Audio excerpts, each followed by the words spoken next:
Tinanggihan ng International Olympic Committee o IOC ang hiling ni Filipino boxing champion Manny Pacquiao na makasali sa 2024 Paris Olympics. Ayon sa Philippine Olympic Committee, natanggap nila ang sulat mula sa IOC kung saan sinabing masyado nang lagpas sa age regulation na 4 na po ang dating senador. Sinabi ni POC President Abraham Bambol Tolentino na hindi na pumasa ang 45 anyos na dating senador para makwalify sa Olympics.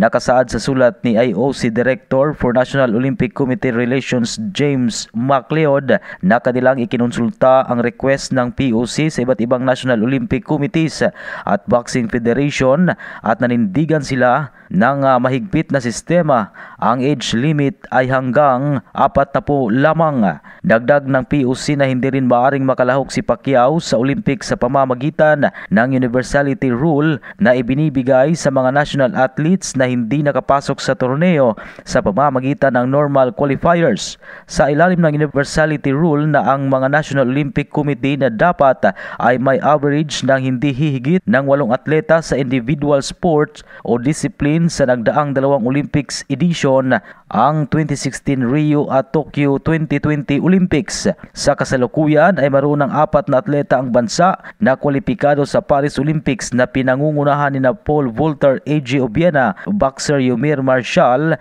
at gymnast Carlos Yulo at Alea Finnegan. Yan ang balitang sports. Ito si Ray Tampos para sa Radyo Alternatibo Balita Nationwide.